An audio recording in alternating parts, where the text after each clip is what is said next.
Krishna classes के YouTube channel पर आप सभी का स्वागत है। हम HSSC में ज्योग्राफी के आए हुए क्वेश्चनों की बातें कर रहे थे।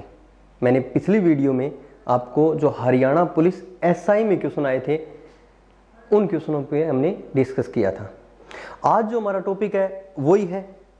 इस बार मैं लेके आया हूँ हरियाणा पुलिस, यानी जो मेल और फीमेल पेपर हुआ था और उसमें जो ज्योग्राफी के क्वेश्चन आए थे उनकी बातें हम कर रहे हैं। ठीक है, नेक्स्ट पहला क्वेश्चन बड़ा आसान सा क्वेश्चन है। हरियाणा में 2800 मेगावाट का एक नया संयंत्र लगाया जाएगा। तो 2800 मेगावाट का एक नया संयंत्र, ठीक है, ये ऊर्जा की बातें कर रहा है। और अब याद कीजिए, शायद मैंने आपको बताया था कि हरियाणा की अगर बात करें तो हरियाणा में तापीय ऊर्जा संयंत्रों की संख्या थी 6, सौर ऊर्जा संयंत्र की संख्या थी 1, जल विद्युत ऊर्जा संयंत्रों की संख्या थी 4, और ये जो है वो अपना है परमाणु ऊर्जा संयंत्र। कौन सा है? परमाणु ऊर्जा संयंत्र। आप याद कीजिए, नेक्स्ट 13 जनवरी 2014 की बातें हैं। उस समय जो प्रधानमंत्री थे उनका नाम था डॉक्टर मनमोहन सिंह, और हमारे हरियाणा के जो मुख्यमंत्री थे उनका नाम था भूपेंद्र सिंह जी हुड्डा। 13 जनवरी 2014 को प्रधानमंत्री डॉक्टर मनमोहन सिंह जी ने देश का सबसे बड़ा परमाणु ऊर्जा संयंत्र स्थापित किया अपने हरियाणा में। देश का सबसे बड़ा परमाणु ऊर्जा संयंत्र स्थापित किया अपने हरियाणा में, और कहां पे? फतेहाबाद हरियाणा में। ये जरूर याद रखेंगे, जिसे नाम दिया गया गोरखपुर परमाणु संयंत्र, गोरखपुर आणविक ऊर्जा संयंत्र। ये जो मैंने बताया आपका, ये गोरखपुर परमाणु ऊर्जा संयंत्र है, ये फतेहाबाद में है। और इसकी जो क्षमता है वो कितनी है? 2800 मेगावाट है। ये जरूर याद रखेंगे आप, कितनी क्षमता है? 2800 मेगावाट। मैंने बताया कि जो गोरखपुर परमाणु ऊर्जा संयंत्र है अपना फतेहाबाद में है, ये देश का सबसे बड़ा परमाणु ऊर्जा संयंत्र है। इसका जो उद्घाटन हुआ, इसकी जो शुरुआत हुई, वो डॉक्टर मनमोहन सिंह जी ने की थी 13 जनवरी 2014 को। उस समय जो हमारे हरियाणा के मुख्यमंत्री थे उनका क्या नाम था? भूपेंद्र सिंह जी हुड्डा। ये जरूर याद रखेंगे। और गोरखपुर आणविक ऊर्जा संयंत्र, एच स्टेट का एक पेपर हुआ था, आपको पता है। एच स्टेट में भी 10 क्वेश्चन हरियाणा जीके के आते हैं, ठीक है। कई बार HSSC ने इसको नाम दिया गया गोरखपुर परमाणु ऊर्जा संयंत्र, और एच स्टेट के पेपर में आया था गोरखपुर आणविक ऊर्जा संयंत्र। तो ये जरूर याद रखेंगे। और कौन से जिले में है? फतेहाबाद में है। और क्षमता कितनी है इसकी? 2800 मेगावाट। तो परमाणु का कितना संयंत्र है अपने हरियाणा में? एक ही संयंत्र है। एक और क्वेश्चन जो HSSC में 2 बार पूछा जा चुका है, इंडियन ज्योग्राफी का क्वेश्चन है, ऊर्जा से संबंधित, आप जरूर याद रखेंगे। नेक्स्ट एक क्वेश्चन था कि डॉक्टर होमी जहांगीर भाभा, ये जो क्वेश्चन है ये 2 बार अपनी HSSC में आ चुका है। डॉक्टर होमी जहांगीर भाभा किस लिए प्रसिद्ध हैं? तो इन्हें परमाणु का जनक कहा जाता है भारत में। ये जरूर याद रखेंगे, ये क्वेश्चन 2 बार अपनी HSSC में आ चुका है। डॉक्टर होमी जहांगीर भाभा, ये 2 बार क्वेश्चन आया है HSSC के एग्जामों में। किस लिए प्रसिद्ध है? तो किस लिए प्रसिद्ध है? ये परमाणु जनक कहलाते हैं हमारे देश में। तो ये पहला क्वेश्चन हुआ अपना। चलिए दूसरा क्वेश्चन, नेक्स्ट कथन देखना है हमें। तो ये बताता है कि अंबाला में हरियाणा की सर्वाधिक बारिश होती है, ठीक है।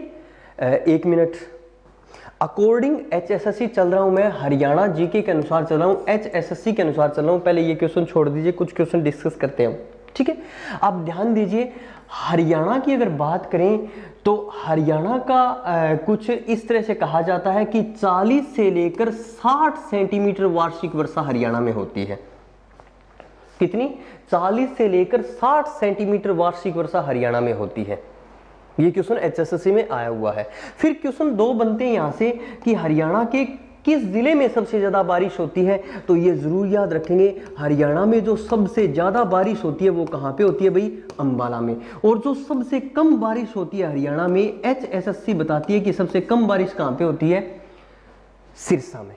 ये दोनों क्वेश्चन याद रखने हैं आपको। देखो भिन्न भिन्न बुकें बताती है, बहुत सारी बुकें बताती है, मैंने भी पढ़ा है, आपने भी पढ़ा है। कुछ बुकें कहती है कि महेंद्रगढ़ में कम बारिश होती है, कुछ बुकें कहती है हिसार में कम बारिश होती है, पर HSSC बताती है कि सिरसा में सबसे कम बारिश होती है। तो आप सिरसा का ऑप्शन याद रखेंगे। सबसे ज्यादा बारिश है तो वो कहां पे है? नेक्स्ट अंबाला में। अब अंबाला में ज्यादा बारिश का कारण क्या है? तो कारण ये नंबर 2 है, ये जरूर याद रखेंगे। क्योंकि मान लीजिए हम थोड़ा सा इस तरह का एक मानचित्र बना लेते हैं अपने हरियाणा का।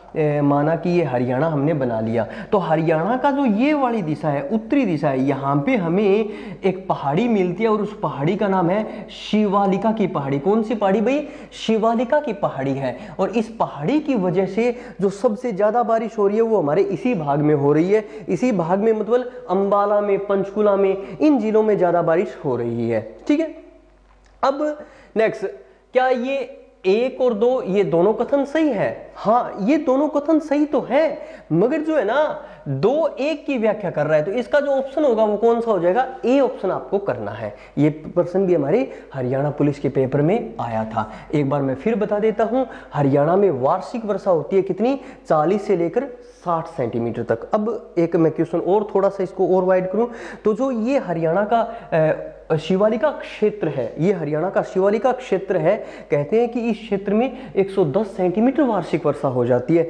जबकि सिरसा, हिसार और ये बड़ा क्षेत्र है, इसमें कम वर्षा होती है। तो ये जरूर याद रखेंगे। सबसे ज्यादा बारिश हरियाणा के किस जिले में होती है? HSSC बताती है अंबाला में। सबसे कम बारिश हरियाणा के किस जिले में होती है? सिरसा में। नेक्स्ट, कितनी बारिश होती है? 40 से लेकर 60 सेंटीमीटर। कुछ हरियाणा जीके की बुकें ये भी लिखती है, ये जरूर याद रखेंगे। वो एक ही आंकड़ा लिखती है कि हरियाणा में लगभग वार्षिक वर्षा होती है 45 सेंटीमीटर, जैसे कि भारत में वार्षिक वर्षा कितनी होती है? 110 से लेकर 114 सेंटीमीटर। तो ये जरूर याद रखेंगे।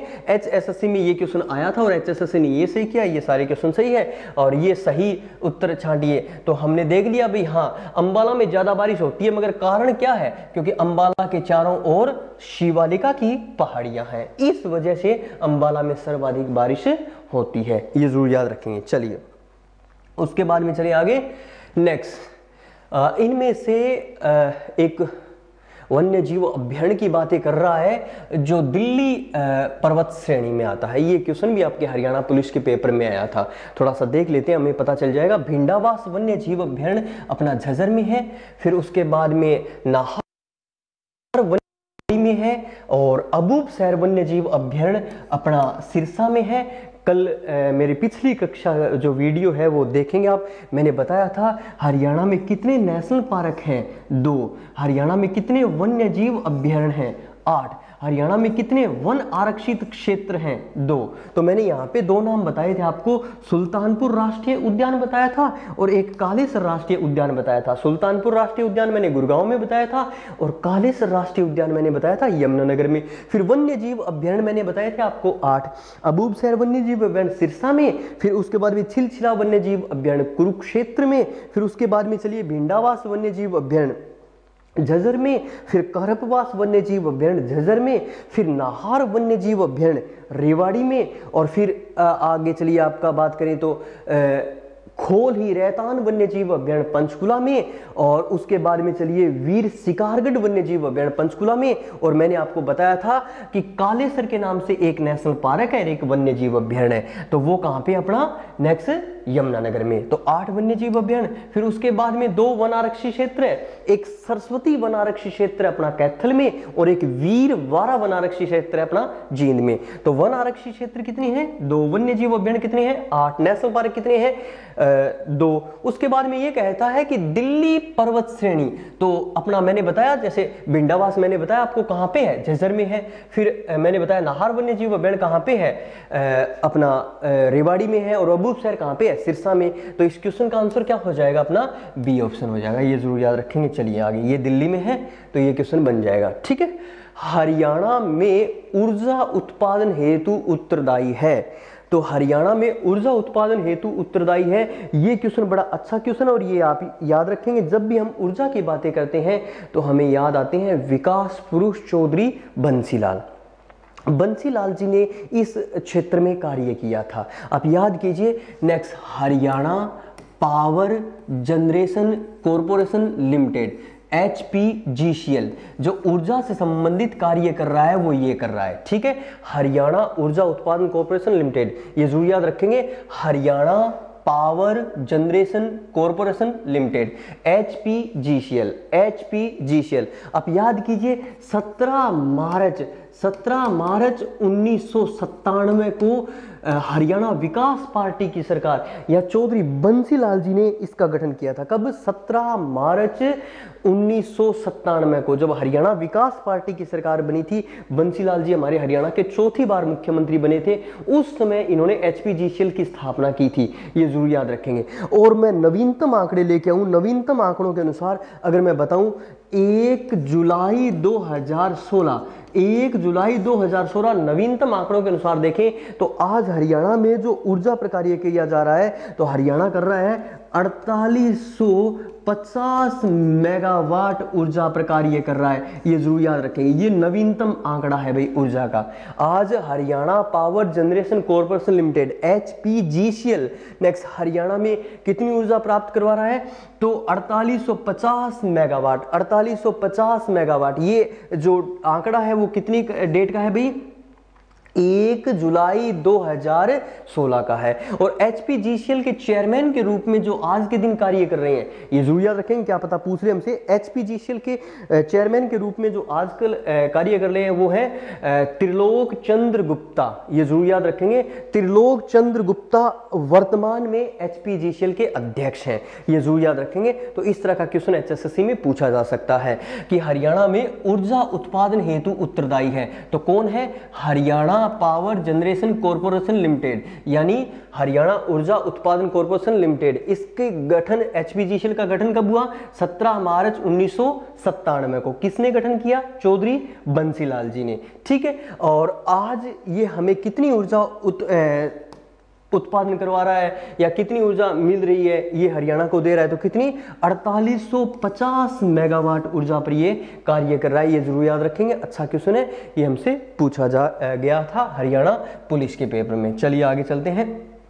नेक्स्ट, भारत में मिनी क्यूबा, अब मिनी क्यूबा की बात करें तो हमें पता चल जाता है ये बात कर रहा है बॉक्सिंग की। किसकी बात कर रहा है? मुक्केबाजी की। नेक्स्ट, कोई डाउट ही नहीं है क्योंकि विजेंद्र सिंह बेनीवाल ले लीजिए, जगदीश ले लीजिए, विकास कृष्ण यादव ले लीजिए, ये बड़े बड़े बॉक्सर दिए हैं भिवानी ने। तो हरियाणा का पावर हाउस भी भिवानी कहलाता है, हरियाणा का मिनी क्यूबा भी भिवानी कहलाता है। और वो किस वजह से? बॉक्सिंग की वजह से कहलाता है। आप याद कीजिए, अब तक के एकमात्र, मैंने पिछली वीडियो में करवाया भी था, ओलंपिक का पूरा वर्णन आपके सामने करवाया था। तो अब तक के एकमात्र बॉक्सर जिन्होंने 2008 बीजिंग ओलंपिक में भारत के लिए कांस्य पदक जीता था, कौन थे? विजेंद्र सिंह बेनीवाल। कौन थे भाई? विजेंद्र सिंह बेनीवाल। विजेंद्र सिंह बेनीवाल भी अपने कहां से संबंध रखते हैं? भिवानी से संबंध रखते हैं, ये जरूर याद रखेंगे। अब तक के एकमात्र, अब मैंने एकमात्र कहा तो कुछ बच्चे कहेंगे नहीं जी 2012 में मैरी कॉम ने भी तो जीता है कांस्य पदक लंदन ओलंपिक में, मगर पुरुष या पहले कह सकते हो आप विजेंद्र सिंह बेनीवाल हैं बीजिंग ओलंपिक। और महिलाओं की बात करें तो कौन है? मैरी कॉम, ये जरूर याद रखेंगे। तो मिनी क्यूबा किसे कहते हैं? मिनी क्यूबा कहते हैं भिवानी को। और हरियाणा का पावर हाउस भी किसे कहते हैं? भिवानी को। किस खेल की वजह से? मुक्केबाजी की वजह से। और मुक्केबाजी की अगर बात करें तो हरियाणा जीके की बुकें हमें जगदीश के बारे में बताती है कि जगदीश बहुत बड़े बॉक्सर हुए भिवानी के, जिन्हें द्रोणाचार्य पुरस्कार भी मिला है। और विजेंद्र सिंह बेनीवाल तो हम सभी जानते हैं। चलिए उसके बाद में आगे चलते हैं।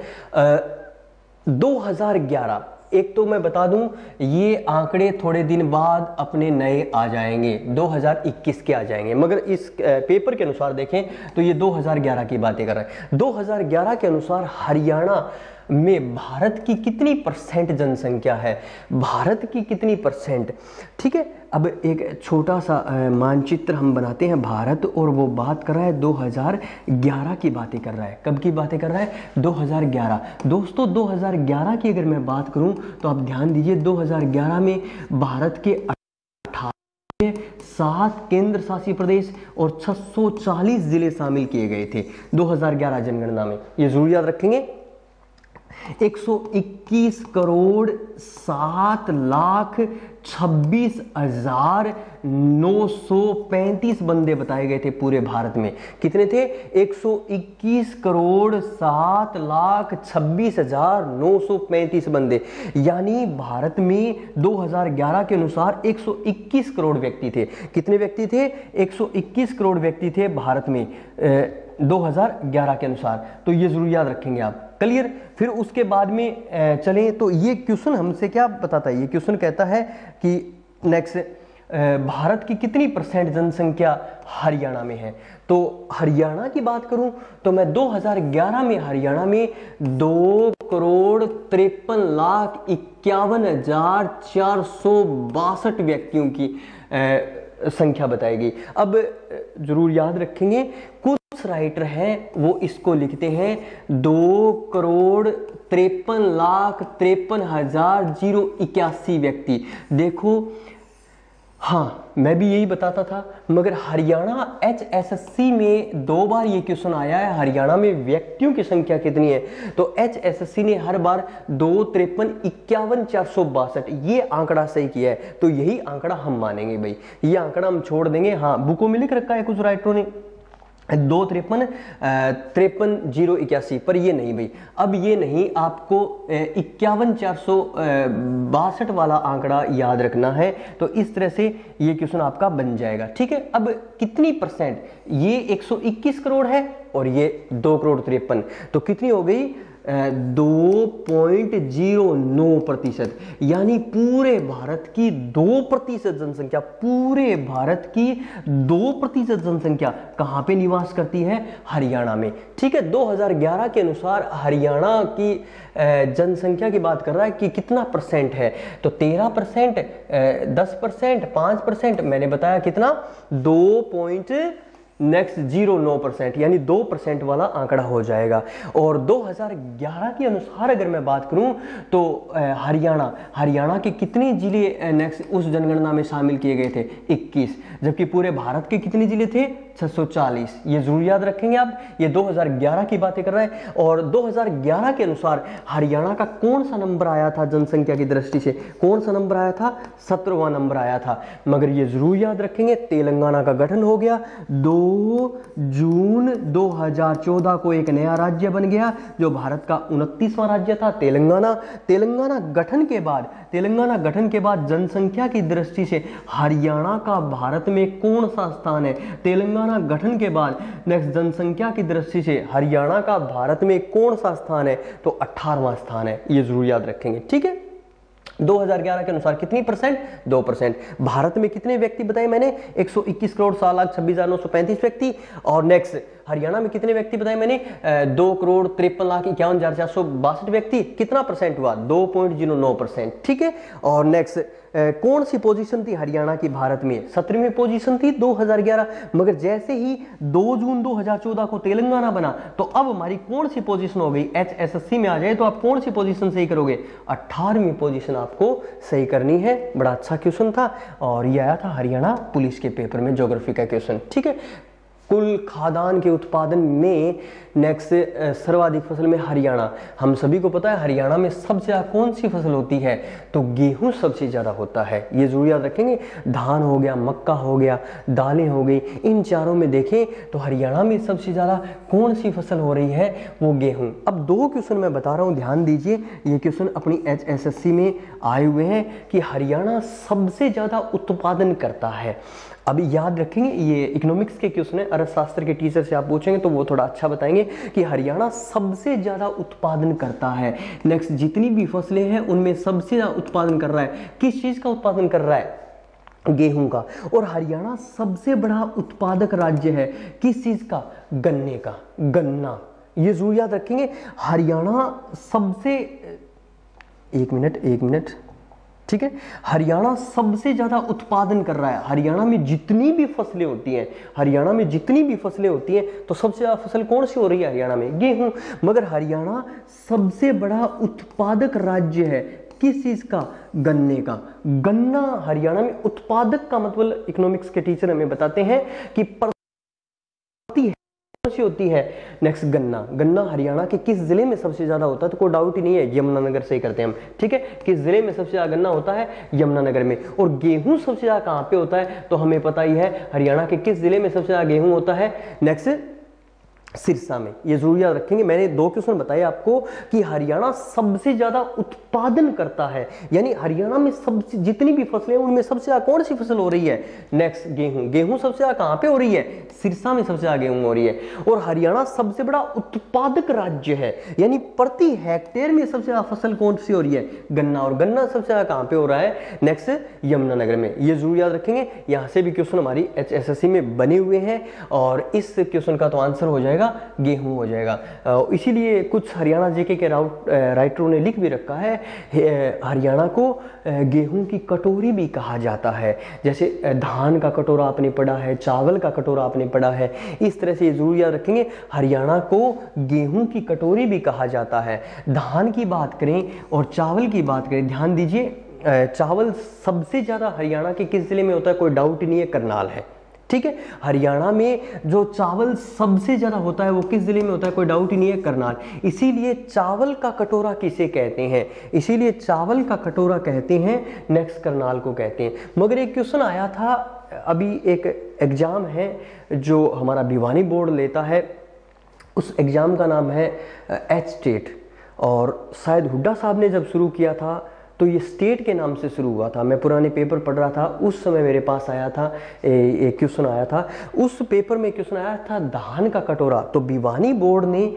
जब धान का कटोरा क्वेश्चन आया तो उन्होंने सही किया था, करनाल, कुरुक्षेत्र और कैथल, ट्रिपल के, यानी ये उन्होंने धान का कटोरा बताया था। आप देख सकते हो पुराने पेपर है, भिवानी बोर्ड ने स्टेट का पेपर लिया था, उसमें ये क्वेश्चन आया था धान का कटोरा। तो धान का कटोरा में भिवानी बोर्ड ने 3 जिलों को इकट्ठा रखा था, कौन सा?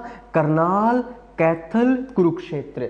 और चावल का कटोरा करनाल। ये जरूर याद रखेंगे, थोड़ा सा अलग क्वेश्चन मैं आपको बता रहा हूं, तो ये स्टेट के पेपर में है, ये HSSC में काफी बार आ गया, ये जरूर याद रखेंगे। भारत की मैं बात करूं तो भारत में चावल का कटोरा जो कहते हैं वो छत्तीसगढ़ को, और धान का कटोरा कहते हैं वो आंध्र प्रदेश को, ठीक है। तो जितनी भी फसलें हैं, तो सबसे ज्यादा कौन सी फसल हरियाणा में हो रही है? गेहूं। और गेहूं सबसे ज्यादा किस जिले में हो रही है? सिरसा में। और मैंने बताया उत्पादक हरियाणा में सबसे ज्यादा होता है गन्ने का, और गन्ना सबसे ज्यादा कहां पे होता है? यमुनानगर में। चलिए आगे चलते हैं। हरियाणा बड़ा अच्छा कार्य है, मैंने थोड़ी देर पहले ही बताया था आपको, जब भी ऊर्जा की बात करेंगे तो विकास पुरुष चौधरी बंसीलाल जी को याद करेंगे, ये जरूर याद रखेंगे आप, ठीक है।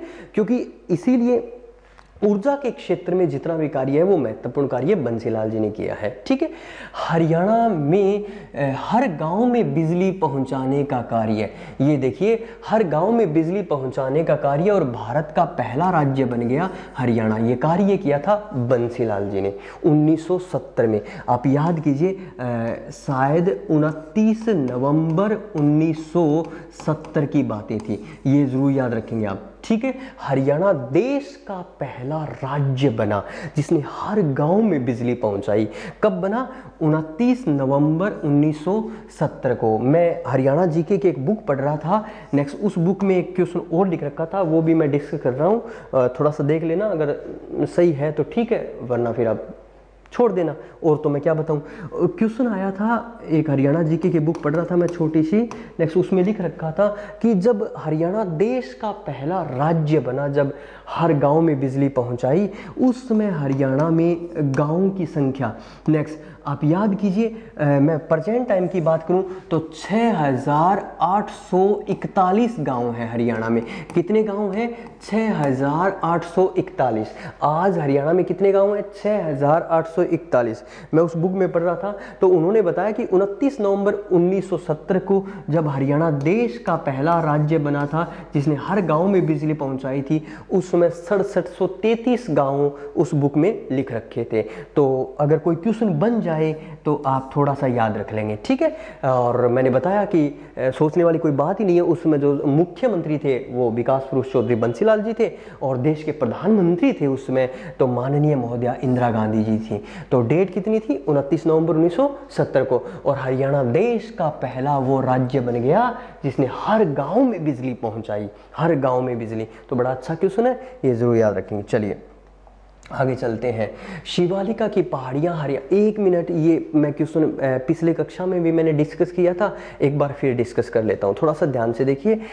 मान लीजिए ये थोड़ा सा हमने हरियाणा का मानचित्र बना दिया। मैं कह रहा था आपको कई बार दिशाएं दो दो दे देता है, एक एक दिशा दे तो कोई डाउट नहीं है, फिर तो हमारा क्वेश्चन सही हो जाएगा। ठीक है, हमने देख लिया भाई, इस तरह से हम बना ले, ये हमने बना लिया दिशाओं का थोड़ा सा निशान। ठीक है, ये ऊपर कौन सी दिशा हो गई, उत्तर, नीचे कौन सी दिशा हो गई, दक्षिण, इधर कौन सी दिशा हो गई, पूर्व, इधर कौन सी दिशा हो गई, पश्चिम। ठीक है, अब HSSC में क्या होता है, HSSC में सीधे सीधे क्वेश्चन यहाँ से आए हैं, थोड़ा सा ध्यान से देखिए। मैंने बताया भी यहाँ पे हमारे हरियाणा में यहाँ पे जो है वो कौन सी पहाड़ियाँ हैं, शिवालिका की पहाड़ियाँ हैं, और यहाँ पे जो हरियाणा में है वो कौन सी पहाड़ियाँ हैं, तो याद रखेंगे अरावली की पहाड़ियाँ हैं। कौन सी पहाड़ियाँ हैं भाई, अरावली की पहाड़ियाँ। ठीक है, ये जरूर याद रखेंगे आप। एक मिनट भाई, एक मिनट। ठीक है, कौन सी पहाड़ियां हैं, अरावली की पहाड़ियां हैं। ठीक है, अब थोड़ा सा देखिए ध्यान से, कई बार HSSC ने जब क्वेश्चन आता है कि शिवालिका की पहाड़ियां हरियाणा के किस दिशा में है, किस दिशा में है, तो कई बार क्या हुआ है कि उन्होंने आंसर सही किया है। क्या आंसर सही किया है, उत्तर। ये जरूर याद रखेंगे कि शिवालिका की पहाड़ियां हरियाणा की किस दिशा में है, तो किस दिशा में है वो सही करते हैं, नेक्स्ट उत्तर में। और फिर क्वेश्चन आता है कि अरावली की पहाड़ियां कहाँ पे, हरियाणा में, तो दूसरा उनका आंसर होता है कि अरावली की पहाड़ियां कहाँ पे, हरियाणा में, तो उनका आंसर जो होता है वो क्या कर देते हैं, दक्षिण में। ये जरूर याद रखेंगे, ये दोनों क्वेश्चन भी HSSC ने सही किए। फिर इसी को मैं दोबारा फिर जाऊं, HSSC में जब दो दो दिशाएं आ जाती है, थोड़ा ध्यान दीजिए, जब दो दो दिशाएं आ जाती है तो फिर वो क्या सही करते हैं, वो कहते हैं कि शिवालिका की पहाड़ियां कहां पे है, तो फिर वो ये वाली पोर्शन लेते हैं। वो क्या कहते हैं कि नेक्स्ट शिवालिका की पहाड़ियां कहां पे है, तो वो कहते हैं कि उत्तर पूर्व में। कहां पे है, उत्तर पूर्व में। फिर वो कहते हैं कि अरावली की पहाड़ियां कहां पे है, तो वो फिर क्या कहते हैं, दक्षिण कहां पे है, वो बताते हैं दक्षिण पूर्व में। तो ये जरूर याद रखेंगे, ये भी ऑप्शन सही हुए हैं HSSC में और ये भी दोनों ऑप्शन सही हुए हैं HSSC में। अब वापस चलिए, शिवालिका की पहाड़ियां कहां पे है, तो पहला तो ये आंसर देखेंगे हम, उत्तर नहीं है, तो उन्होंने कौन सा उठा लिया, उन्होंने ये वाला ऑप्शन उठा लिया, उत्तर पूर्व। ये लाइन मैंने बता दी आपको, अरावली के लिए भी याद रखनी है। ये क्वेश्चन HSSC में इस तरह से आते हैं, जब चार दिशाएं दे रखी है, आपके एग्जाम में क्वेश्चन आ जाए नेक्स्ट, जैसे चार ही दिशा है, वो हमसे पूछ रहा है शिवालिका की पहाड़ियां कहां पे है, उत्तर, दक्षिण, पूर्व, पश्चिम, तो उस समय तो हम उत्तर कर देंगे। ठीक है, या अरावली की पहाड़ियां कहां पे है, चार दिशाएं दे रखी है, तो हम दक्षिण कर देंगे। मगर कई बार वो दो दो, जैसे इस क्वेश्चन में दो दो आई है, तो इस तरह से शिवालिका की पहाड़ियां कहां पे है, उत्तर पूर्व में, अरावली की पहाड़ियां कहां पे है, दक्षिण पूर्व में। ये जरूर याद रखेंगे। अब इससे संबंधित एक और बहुत अच्छा क्वेश्चन बनाते हैं, शिवालिका का सबसे ऊंचा पर्वत हरियाणा में कौन सा है, 1514 मीटर। नेक्स्ट आप याद कीजिए, तो आप नेक्स्ट कौन सा पर्वत बताते हो, करहो। करहो नेक्स्ट सबसे ऊंचा पर्वत बताते हो आप, कौन सा, करहो। ये जरूर याद रखेंगे, 1514 मीटर।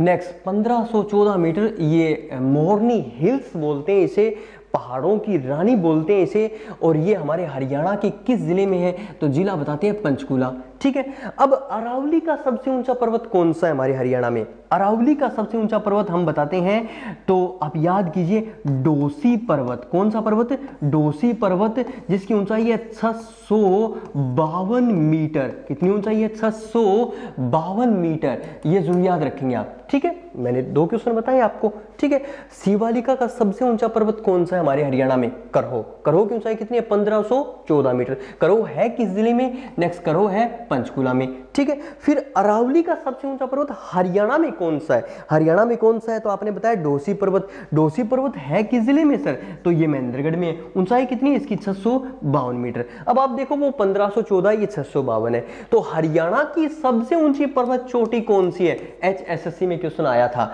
हरियाणा की सबसे ऊंची पर्वत चोटी कौन सी है भाई, करहो। अब एक क्वेश्चन मैं मेरी तरफ से बना रहा हूं, अगर क्वेश्चन आ जाए आपके एग्जाम में, दक्षिण हरियाणा की सबसे ऊंची पर्वत चोटी कौन सी है, दक्षिण हरियाणा की सबसे ऊंची पर्वत चोटी कौन सी है, डोसी पर्वत, दसी पर्वत, चौवन ऋषि का तपोस्थल। ये जरूर याद रखेंगे आप, यहां से काफी क्वेश्चन बनते हैं HSSC में। मैंने इनको थोड़ा सा दो भागों में बांट दिया, भाई हरियाणा की सबसे ऊंची पर्वत चोटी कौन सी है, करहो है, हमें पता ही है। और दक्षिण हरियाणा की सबसे ऊंची पर्वत चोटी कौन सी है? तो कौन सी है? ढोसी पर्वत महेंद्रगढ़ में।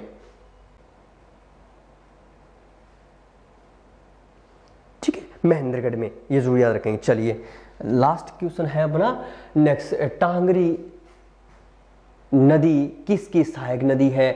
यमुना की, घग्गर की, गंगा की? देखो ध्यान से, यमुना की हरियाणा में कोई भी सहायक नदी नहीं है, हाँ घग्गर की जरूर है, छोड़ दीजिए। गंगा की नेक्स्ट हरियाणा में है ही नहीं गंगा, तो नेक्स्ट ऑप्शन कौन सा बच गया? बड़ा आसान सा ऑप्शन बच गया, मारकंडा। ठीक है, तो नदियों का एक विशेष टॉपिक है, नदियों की एक विशेष क्लास है जो मैं आपके लिए लेके आऊँगा, क्योंकि ये अच्छा टॉपिक है, यहाँ से क्वेश्चन बनते हैं। मैंने पिछली कक्षा में, आप देखेंगे एसआई में भी ये क्वेश्चन आया था इस तरह का। मैंने आपको बताया था हरियाणा की सबसे लंबी नदी कौन सी है, हरियाणा की सबसे बड़ी नदी कौन सी है, मैंने बताया था यमुना। ठीक है, नेक्स्ट एकमात्र हरियाणा की 12मासी नदी कौन सी है? यमुना, ये जरूर याद रखेंगे आप। ठीक है, घग्गर, घग्गर नदी के बारे में जो क्वेश्चन बनते हैं बड़े अच्छे क्वेश्चन बनते हैं।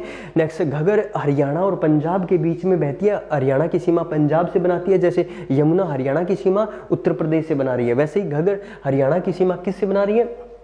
पंजाब से बना रही है। और घग्गर के बारे में कुछ इस तरह के क्वेश्चन बन सकते हैं हमारे एग्जाम में। एक तो हमारे जो सिंधु स्थल है, हड़प्पा कालीन स्थल है, मोस्टली वो घग्गर नदी के किनारे है। और एक और क्वेश्चन बन सकता है कि आप याद कीजिए, घग्गर को ये फतेहाबाद सिरसा वाली नाली के नाम से संबोधित करते हैं। घग्गर को इंडियन ज्योग्राफी ने एक और नाम दिया है, देश की मृत नदी। घग्गर को देश की मृत नदी भी कहा जाता है। और घग्गर को हम कुछ इस तरह से भी बोल सकते हैं, हरियाणा का शोक भी बोल सकते हैं। जैसे हमने पढ़ा है ना, बिहार का शोक कोसी नदी है, उड़ीसा का शोक ब्राह्मणी या महानदी है, तो इसी तरह से बंगाल का शोक अपनी दामोदर है। तो इसी तरह से आप घग्गर को हरियाणा का शोक भी कह सकते हैं। गंगा, गंगा हरियाणा में है ही नहीं, तो इस क्वेश्चन का जो आंसर हो जाएगा वो कौन सा हो जाएगा? मारकंडा। ठीक है, तो पिछली कक्षा में मैंने एसआई में जो ज्योग्राफी के क्वेश्चन थे वो करवाए, और आज मैंने हरियाणा पुलिस के पेपर में मेल और फीमेल में जो ज्योग्राफी के क्वेश्चन आए वो करवाए। ठीक है, नेक्स्ट, ये ज्योग्राफी के क्वेश्चन मैं आपके सामने लेके आया था। अगली वीडियो में और हम बातें करेंगे। Thank you.